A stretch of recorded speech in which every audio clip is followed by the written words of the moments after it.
Saya hitung mundur dari 3 dan kita sikap bersama-sama, oke? 3, 2, 1. Yes, kita beri tepuk tangan launching ke next session Bintaro Plaza Residences dengan ini telah resmi. Dengan siapa nih saya bicara? Oh, saya Budi Pradono, co-founder dari Oh iya. Ulangi ya. Iya, dengan siapa Pak? Saya Budi Pradono, co-founder dari Bintaro Design District. Pak, tadi saya melihat menarik nih tentang seminar Bapak Bintaro Design District ya? Iya. BDD. Apa sih Pak BDD itu Pak? Jadi BDD itu adalah community based kelompok komunitas di mana kita mengedepankan desain sebagai ujung tombak untuk memperbaiki lingkungan di sekitar kita. Gitu. Nah Pak, apa yang dituju oleh BDD ini Pak? Ini komunitas kan ya Pak? Ya, Apa sih yang tergabung dalam BDD itu? Kita mau tahu kapan Ya. berdirinya, sejarahnya gitu. Waduh. Jadi kalau sejarahnya sebetulnya itu beberapa tahun lalu itu saya sering sekali mengikuti beberapa event yang mirip, misalnya London Design Festival, terus kemudian Milan Design Week, terus New York Design X, di mana ada aura positif, di mana mereka selalu mengeluarkan desain-desain terbaru pada saat event itu. Nah, di Indonesia nggak ada, dan saya merasa penting sekali untuk mengadakan seperti itu. Kalau kelasnya Jakarta Design District terlalu luas, jadi harus skalanya kota. Nah, kebetulan setelah kita melakukan riset, itu ternyata Bintaro Design District ini merupakan salah satu kawasan di mana kawasan Bintaro ini banyak sekali industri kreatif. Jadi orang-orang kreatif yang tinggal di situ tuh banyak banget. Mulai dari arsitek ada ratusan ya. Terus kemudian interior, fashion designer, apalagi artis. Banyak sekali artis yang tinggal di Bintaro, dan kita ngelihat bahwa memang Bintaro tuh dulu memang tempat buangan jin ya. Cuman karena saya dulu studinya di Belanda, saya merasa punya tiap kali berargumen selalu melakukan riset. Nah, setelah saya riset itu memang secara demografinya bagus. Jadi ada international school, ada rumah sakit internasional. Jadi komunitasnya itu terbangun sebagai komunitas yang punya background kreatif. Sehingga kalau kita melakukan punya ide-ide yang berkaitan dengan kreatif, sangat cepat bisa diabsorb. 10.000 meter di antara lingkungan kita bereaksi, tamannya kurang bagus ya, kita apakan, kita punya ide apa gitu, terus tempat joggingnya gimana gitu. Kita memikirkan hal-hal yang di sekitar kita dulu, dan kira-kira menurut saya itu menjadi trigger supaya kita bereaksi secara positif gitu. Pak, tadi kan ada Ibu Italia juga yang terlihat sangat mengapresiasi adanya BDD Pak. Ya, Memang BDD ini angkanya akan menuju internasional sebagai komunitas desain para kumpulan orang-orang kreatif, bisa dikatakan ya Pak? ya. Di Bintaro ini Pak, memang apa sih yang dituju oleh BDD ini? Nah, jadi yang dituju adalah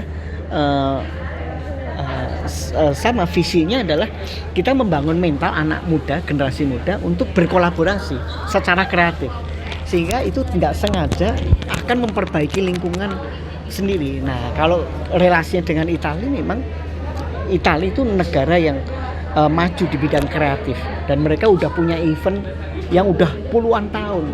Milan Design Week itu udah puluhan tahun, dan itu udah menjadi Mekahnya orang kreatif seluruh dunia. Makanya dengan adanya BDD itu pihak institut tuh ngelihat bahwa wah, ini positif banget, kok mirip dengan Milan Design Week. Jadi mereka senang sekali berkolaborasi dengan BDD gitu. Nah, kita dengan itu bekerja sama supaya timbal balik kita bisa berkreasi, berpameran di Milan, atau sebaliknya di Italia lah, Roma di mana, atau sebaliknya orang-orang kreatif dari negara Italia bisa punya peran di sini. Bisa ada transfer of knowledge, transfer of teknologi tentang kreativitas yang lebih modern, lebih maju. apalagi waktu setelah COVID ini kita harus memikirkan hal-hal yang positif. Post pandemic urbanism, post pandemic architecture, post pandemic interior. Nah ini kita harus berkolaborasi, kita nggak bisa bekerja sendiri. Makanya dengan itu BDD menjadi fasilitator. Kita bisa membuat event-event di mana event itu merupakan event kolaborasi kerjasama antara orang kreatif yang ada di Italia maupun di Indonesia. Markasnya sendiri gimana Pak? Kenapa? Markas BDD sendiri. Tempat ngumpulnya anak-anak kreatif ini di mana sih Pak? Tempat ngumpulnya ya di area Bintaro ini, di kafe-kafe, di mana aja ya gitu. Mereka ini jadi berkumpul memang untuk wadah saling melengkapi ya Pak? Iya betul. Saling membantu. Saling membantu. Orang kreatif yang di Iya. bidangnya. Berkolaborasi lah, berkreasi. Oke, Makasih Pak Budi. thank you.